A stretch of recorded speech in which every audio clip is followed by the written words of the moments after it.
Isotech Invest est une PME familiale. La mission du groupe Isotech Invest, c'est la protection des biens et des personnes, au sens général. À l'intérieur d'Isotech, nous avons 2 PME d'exploitation. Isolis, qui fait tout ce qui est rénovation énergétique. Donc on intervient sur des bâtiments pour traiter l'isolation. Techniquement parlant, plancher bas, mur, plancher haut. Et Isolea, qui fait tout ce qui est traitement de l'amiante, c'est-à-dire qu'on retire ce matériau cancérigène à l'intérieur des bâtis pour rendre les ouvrages sains et que les gens puissent réintégrer leurs locaux et les habiter, travailler à l'intérieur.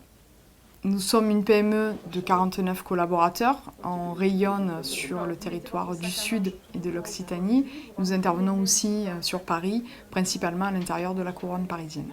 La mise en place de la RSE dans la société, pour moi, c'est d'arriver à créer un projet commun et collectif avec une vision à 5 ans, 10 ans et 15 ans. Aujourd'hui, Isolis travaille avec un drone pour pouvoir regarder à la caméra thermique l'isolation des bâtiments.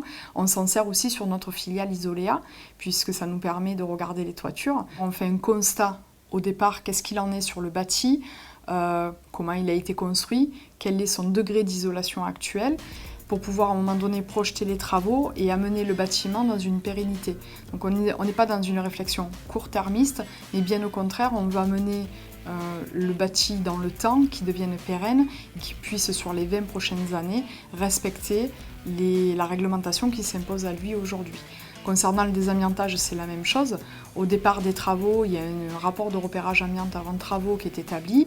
Et l'idée, c'est à la fin du chantier de remettre un document qui permet de vérifier que cette amiante a été retirée et qu'on a amené un côté sain au bâti et qu'on pérennise l'immobilier dans le temps.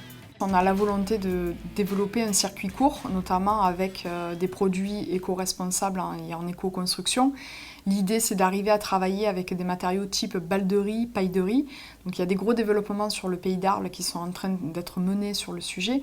Le circuit court a tout son sens à ce moment-là, de travailler dans un rayon d'action qui est limité et d'éviter effectivement une pollution avec des effets de serre qui sont néfastes pour la terre, pour le territoire.